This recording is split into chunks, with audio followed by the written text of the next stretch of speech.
Good morning बच्चों। Online class में आपका स्वागत है। अभी चैप्टर 4 में हमने बच्चों जाना कि जो अमेरिका है विश्व पटल पर किस प्रकार विश्व शक्ति के रूप में उभर कर सामने आया। उनके कुछ विकल्प के बारे में भी हमने चर्चा की थी। आज हम चर्चा करेंगे अपने दक्षिण एशिया के कुछ देशों की, तो जिसमें पाकिस्तान, भारत, श्रीलंका और अन्य भारत के पड़ोसी देश, उन पर चर्चा करेंगे। तो आज का चैप्टर हमारा बच्चों समकालीन दक्षिण एशिया, तो उसके बारे में हम अध्ययन करेंगे कि विश्व पटल पर जो भारत है और उसके पड़ोसी देश हैं, उन्होंने किस तरह से अपना आर्थिक क्षेत्र में, राजनीतिक क्षेत्र में किस प्रकार से विकास किया। तो परिचय। विश्व पटल पर शीत युद्ध के परिणामों तथा परिवर्तनों से अब संसार की एक और शक्ति दक्षिण एशिया की ओर दृष्टिपात करें। अर्थात विश्व पटल पर हमने अभी अमेरिका को, जो उसकी पावर है, उसको जाना, उसको समझा। अब हम चर्चा करते हैं बच्चों, जो दक्षिण के राष्ट्र हैं, उनकी पावर, उनकी शक्ति 20वीं शताब्दी में या 20वीं शताब्दी के उत्तरार्ध तक किस प्रकार स्थापित हो गई थी। तो चर्चा करेंगे। भारत तथा पाकिस्तान ने स्वयं को परमाणु शक्ति संपन्न देशों के समकक्ष अपनी उपस्थिति प्रदर्शित की। तो विश्व पटल पर भारत ने अपनी और पाकिस्तान ने भी अपनी परमाणु शक्ति को देशों के समक्ष रखा। जो उन्होंने अपनी शक्ति प्रस्तुत की बच्चों, यह सभी क्षेत्र संपूर्ण विश्व की दृष्टि में अकस्मात महत्वपूर्ण बन गया। अर्थात अचानक से विश्व पटल पर दो महाशक्तियाँ, विशेष रूप से इंडिया, भारत की बात करें तो एक महाशक्ति के रूप में उभरा। किंतु साथ ही साथ विश्व का ध्यान इन देशों या इन क्षेत्रों में व्याप्त अनेक प्रकार के संघर्षों पर गया। तो केवल एक क्षेत्र विशेष में ही नहीं, परमाणु शक्ति के क्षेत्र में ही नहीं, अन्य समस्याओं के रूप में भी जो समस्याएं थी भारत और पाकिस्तान या अन्य दक्षिण के राष्ट्रों के बीच, उनकी ओर भी विश्व ने दृष्टिपात किया। तो जिसमें जो प्रमुख विवादों में सीमा विवाद, नदियों के जल विभाजन का विवाद एक महत्वपूर्ण मुद्दा बन गया था। इसके अलावा इन क्षेत्रों में बच्चों विद्रोह जो था वो प्रमुख था, जातीय संघर्ष, और उससे भी कहीं अधिक महत्वपूर्ण था संसाधनों का विभाजन इत्यादि ऐसे आंतरिक मुद्दे थे जो क्षेत्र की समस्याएं थी। इन कारणों से दक्षिण एशिया का क्षेत्र अति संवेदनशील है। अनेक राजनीतिक विशेषज्ञों ने सुरक्षा के दृष्टिकोण से भी इसे खतरे की आशंका वाला क्षेत्र या देश बताया है। अर्थात यदि खतरे की दृष्टि से देखें तो ये राष्ट्र भी सुरक्षित नहीं है। इनमें सबके उपरांत भी यहाँ के निवासी इस बात का समर्थन करते हैं कि दक्षिण एशिया के सभी देश परस्पर सहयोग की भावना के साथ एक मंच पर आएँ, अर्थात एक साथ मिलजुल कर रहते हैं। तो यह क्षेत्र अति विकसित एवं समृद्धि संपन्न क्षेत्र बन सकता है यदि एक दूसरे को ये राष्ट्र सहयोग करें बच्चों। जो हमारे दक्षिण एशिया के राष्ट्र हैं, चाहे उसमें पाकिस्तान, भारत, श्रीलंका, नेपाल आदि देश हैं, यदि वो एक दूसरे को सहयोग करें तो एक शक्ति संपन्न क्षेत्र हमारा बन सकता है। यह क्षेत्र अति विकसित एवं समृद्धिशाली क्षेत्र बन सकता है। तो इस अध्याय में दक्षिण एशियाई देशों के मध्य संघर्ष, यहाँ की प्रकृति, यहाँ की राजनीतिक विवाद आदि पर जो प्रकाश डाला गया है। तो इस अध्याय में बच्चों हम चर्चा कर रहे हैं क्या है दक्षिण एशिया, अर्थात दक्षिण एशिया क्या है उसको जानेंगे। एक प्रश्न हमारे सामने खड़ा होता है कि दक्षिण एशिया क्या है। तो बांग्लादेश, भूटान, भारत, मालदीव, नेपाल, पाकिस्तान, श्रीलंका को इंगित करने के लिए दक्षिण एशिया पद का व्यवहार किया जाता है। अर्थात ये देश जो विश्व मानचित्र पर दक्षिण में स्थित हैं उनको दक्षिण एशिया के नाम से जाना जाता है, जिसमें बांग्लादेश, भूटान, भारत, मालदीव, नेपाल, पाकिस्तान, श्रीलंका आदि हैं। तो उत्तर दिशा में स्थित हिमालय जो है गगनचुंबी जो श्रृंखलाएँ हैं, पर्वत श्रृंखलाएँ, दक्षिण में हिंद महासागर, पश्चिम में अरब सागर, पूर्व में स्थित बंगाल की खाड़ी इस क्षेत्र को एक विशेष बनाता है।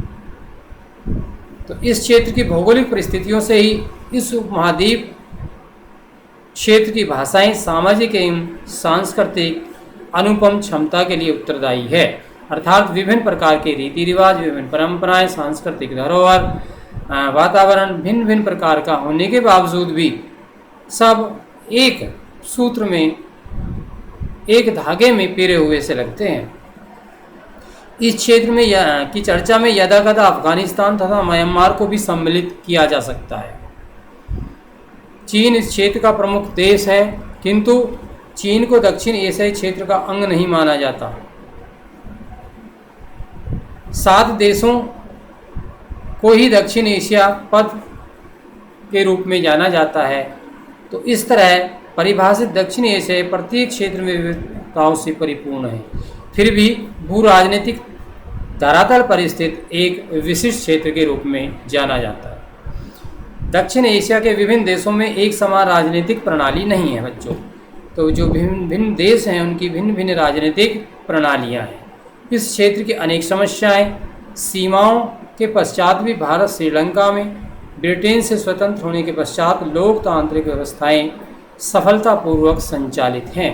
अर्थात भारत एक ब्रिटेन का गुलाम रहा है, लेकिन उसके आज़ादी के बाद भारत ने अपने देश में एक लोकतांत्रिक व्यवस्था को जन्म दिया है और लोकतांत्रिक व्यवस्था को आगे बढ़ाया है। तो हमें यहाँ पर यह याद रखना होगा बच्चों कि भारत एक राष्ट्र के रूप में भारत की प्रकृति सदैव लोकतांत्रिक रही है। यह तथ्य श्रीलंका पर भी लागू होता है।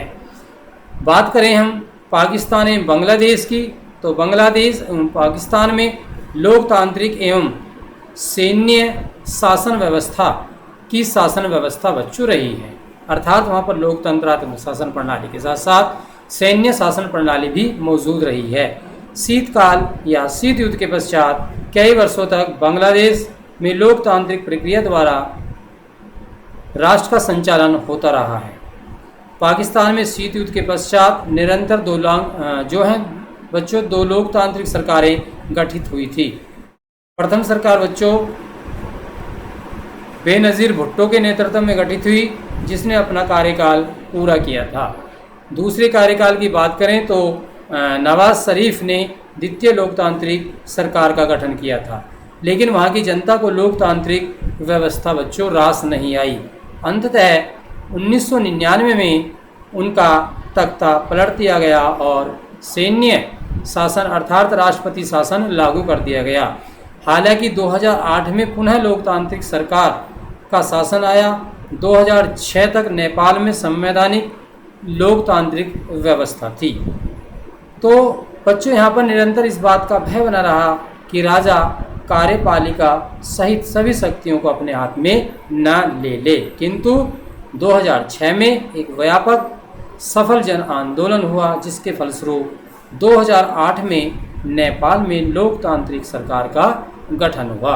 अर्थात जैसी व्यवस्था भारत में ऐसी ही वहाँ पर स्थापित की गई। राजा का स्थान लगभग ना के बराबर हो गया, शून्य के बराबर हो गया। बांग्लादेश तथा नेपाल की राजनीतिक परिस्थितियों के आधार पर यह स्पष्ट होता है कि एशिया में जो है बच्चों लोकतांत्रिक व्यवस्था की स्थापना हो चुकी है। दक्षिण एशिया के 2 सबसे छोटे देशों में भी इसी प्रकार परिवर्तन की बयार बह रही है।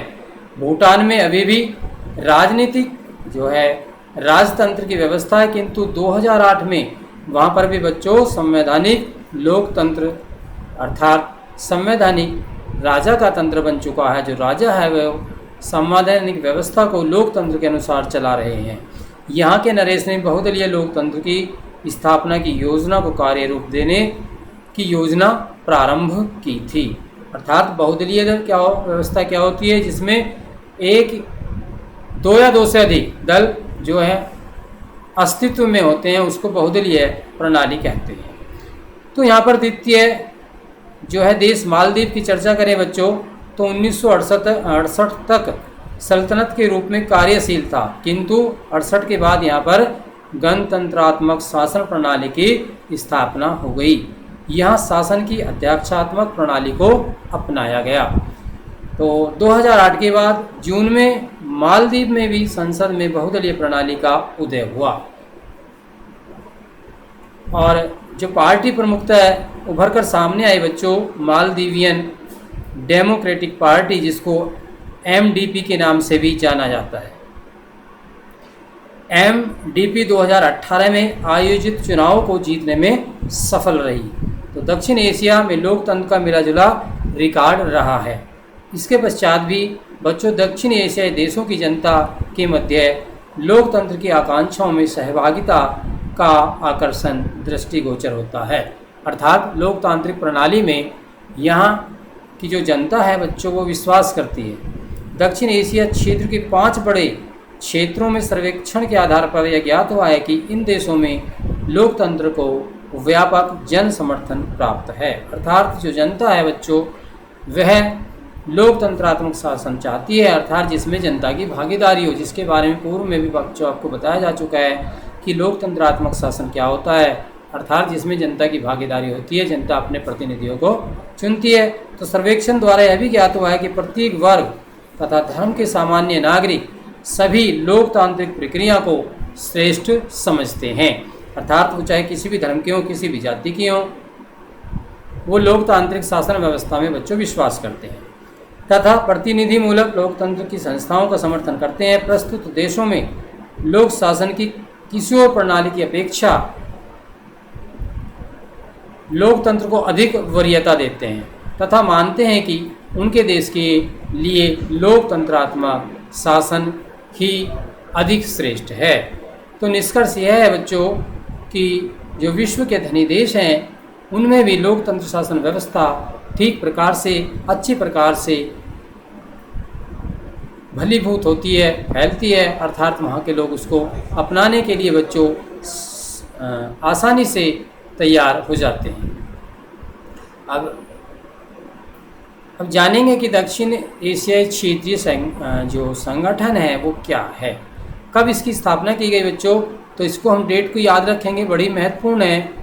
दक्षिण एशियाई क्षेत्रीय सहयोग संगठन की स्थापना 8 दिसंबर 1885 को ढाका में सार्क चार्टर पर हस्ताक्षर करने के साथ की गई थी। तो प्रमुख डेट है, इसको आप ध्यान रखेंगे कंपटीशन की दृष्टि से भी। इसके अलावा बच्चों दक्षिण एशिया में क्षेत्रीय सहयोग का विचार सर्वप्रथम नवंबर 1980 में आया, जिसमें 7 राष्ट्र, जिसमें प्रमुखतः बांग्लादेश, भूटान, भारत, मालदीव, नेपाल, पाकिस्तान और श्रीलंका के विदेश सचिवों के परामर्श के बाद प्रथम मुलाकात 1891 में हुई। कहाँ पर हुई? कोलंबिया में हुई। इसके बाद इस संगठन का मुख्यालय एवं सचिवालय की स्थापना नेपाल काठमांडू में की गई। तो आप जानेंगे, आपको एक क्वेश्चन और तैयार होता है कि दक्षिण एशियाई क्षेत्रीय सहयोग संगठन का जो मुख्यालय है अर्थात सार्क का मुख्यालय काठमांडू में स्थित है। दक्षिण एशियाई क्षेत्रीय मानक संगठन, ये क्या है बच्चों? इस संगठन का जो सचिवालय है बच्चों वो भी बांग्लादेश की राजधानी ढाका में स्थित है। इसकी स्थापना के पीछे उद्देश्य था मानकीकरण और अनुरूपता मूल्यांकन के क्षेत्र में सार्क के सदस्य देशों के मध्य समन्वय और सहयोग बढ़ाना। इसका प्रमुख लक्ष्य रहा है वैश्विक बाजार में जो सभी देशों की पहुंच है उसे अंतर क्षेत्रीय व्यापार में सुविधा प्रदान करना तथा सामंजस्यपूर्ण मानकों का विकास करना। इसके बाद है बच्चों सार्क मध्यस्थता परिषद। यह पाकिस्तान में स्थापित एक अंतर सरकारी निकाय है। यह वाणिज्यिक, औद्योगिक, व्यापारिक, बैंकिंग, निवेश एवं अन्य संबंधित विवादों को कुशलतापूर्वक निपटाने के लिए एक कानूनी मंच तैयार करता है। तो इस प्रकार बच्चों हमने जाना दक्षिण एशियाई क्षेत्रीय सहयोग संगठन क्या है। उसके बाद नेक्स्ट क्लास में हम चर्चा करेंगे पाकिस्तान में सेना और लोकतंत्र। धन्यवाद।